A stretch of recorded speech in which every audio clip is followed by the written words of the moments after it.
o assunto literalmente dominou aqui a São José dos Campos por esse dia. Muito se fala, foi ciclone, foi tufão, foi tornado, mas vamos falar com quem entende para explicar para a gente, afinal de contas, o que foi. Meu amigo Caio Souza, fala aí para a gente o que aconteceu aqui em São José dos Campos, porque eu tenho certeza que você e todo o pessoal aí da Squitter Meteorologia é que sabem nos explicar o que de fato aconteceu. Então, para manter o jargão, fala, meu amigo Caio Souza. Fala, Glauco Duzzi, muito bom dia a todos que nos assistem aí. Um prazer estar aqui novamente para falar um pouquinho, né, desse fenômeno que provocou alguns estragos aqui na cidade, principalmente em São José dos Campos, né? E alguns relatos estão surgindo da possibilidade de ter sido um tornado, e aí realmente foi, não foi, e a gente está aqui para falar um pouquinho sobre isso. Bom, então, a gente tem 3 suspeitos de ter provocado esses estragos. Um deles é o tornado, e eu vou falar um pouquinho dos outros 2. O tornado é um fenômeno bem característico, bem específico, digamos assim, e que ele precisa de condições muito especiais para se formar. E principalmente fazendo uma análise após o ocorrido, a gente entende que o rastro do tornado não foi identificado, porque geralmente quando ele acontece, a gente consegue ver um caminho muito bem definido por onde ele passa, com grandes estragos. Então a gente poderia ter um arrancamento de árvores numa linha mais ou menos contínua, de estelhamentos e tudo mais, coisa que, pelo menos até o momento, a gente não conseguiu identificar. Além disso, tem todas as outras questões que a gente estava analisando também, das imagens que foram postadas terem sido de dias anteriores, também tem uma série de questões. Por essas e por outras análises, a gente, até o primeiro momento, não pode confirmar que temos uma situação de tornado aqui na cidade de São José dos Campos. Mas, independentemente do fenômeno que provocou, nós temos os estragos, né, que estão por aí, e a gente precisa ficar atentos. Outros 2 suspeitos que a gente tem são 2 fenômenos, um chamado de microburst, ou microexplosão, ou as frentes de rajada.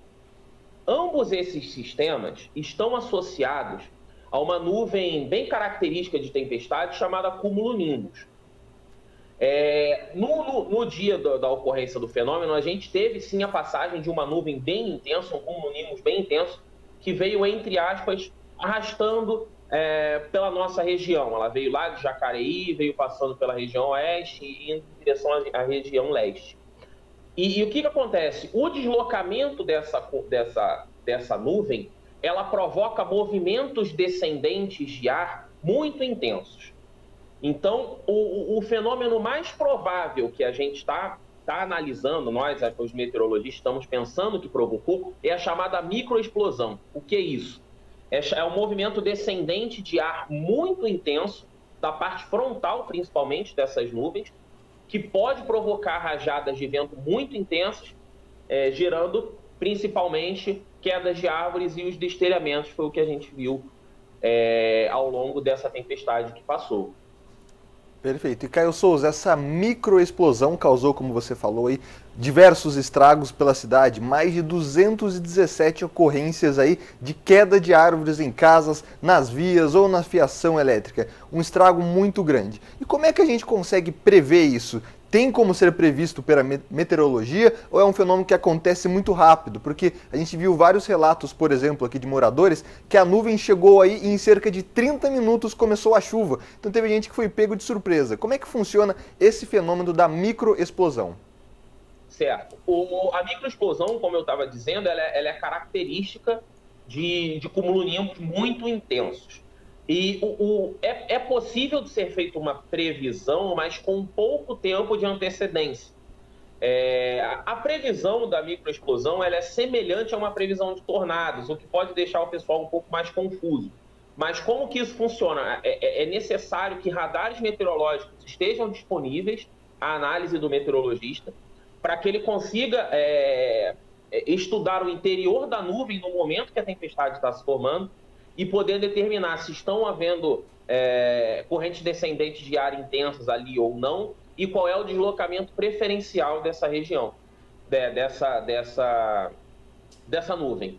E seriam avisos que seriam dados com minutos de antecedência, às vezes 10, 20 minutos de antecedência. São fenômenos difíceis de ser previstos, mas com a obtenção de radares meteorológicos, sim, é possível fazer um comunicado um pouco mais específico.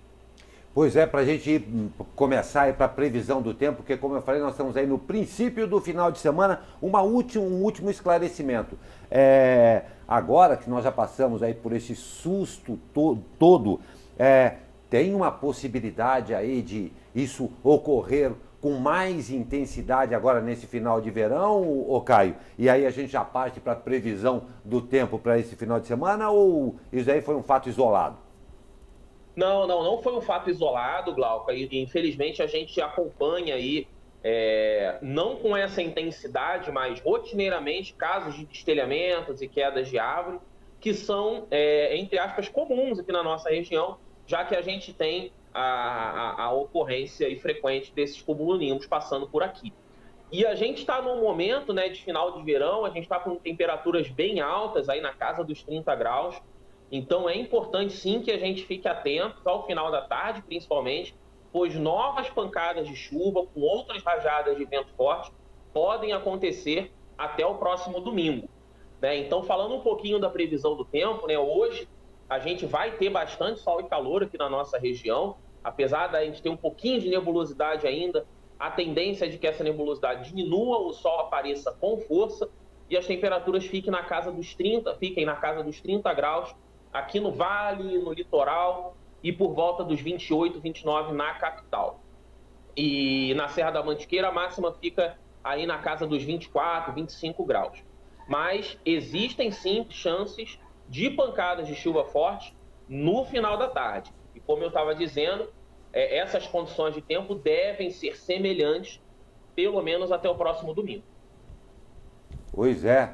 Caio, vou falar uma coisa para você, não sei se você estava aqui em São José, foi assustador. Eu estava na rua, uma sensação de não poder fazer nada, de incapacidade horrível. Mas você falou muito bem, o importante é tomar cuidado agora nesse restinho de verão, porque as águas de março vieram cheio de vento e com muita força. Exatamente, Glauco, eu estava na rua nesse momento, né, com todas as proteções devido à pandemia, mas estava na rua e realmente foi um cenário bem diferente aqui na nossa região, porque foi uma tempestade muito intensa. E é importante fazer uma recomendação às pessoas de que, caso essas nuvens de tempestade se aproximem novamente aqui da nossa região, é importante que as pessoas busquem abrigos, não enfrentem alagamentos, não enfrentem as rajadas de vento. Se estiver se deslocando de carro, tente parar em locais um pouco mais altos e seguros, justamente para evitar que sejam surpreendidos aí ou por raios ou também por uma queda de árvore em cima de seu automóvel, em cima de si próprio. Então é importante ficar bem atento quanto a isso e não tentar enfrentar as tempestades. Busquem sempre abrigo e sigam as recomendações da Defesa Civil. Perfeito, Caio Souza, nosso meteorologista mor da Squitter Meteorologia, trazendo aí, finalmente, hoje você já pode discutir com a sua família, afinal de contas, o que foi aí na informação precisa de Caio Souza. Caio, sempre um prazer tê-lo conosco aqui ao vivo no Abre Aspas e muito obrigado pelas suas informações, além de, claro, um bom dia e um princípio de final de semana a você e a todos aí da Squitter Meteorologia. Muito obrigado, é um prazer estar aqui, um bom dia a todos e se cuidem. Um grande abraço. Até mais, Caio.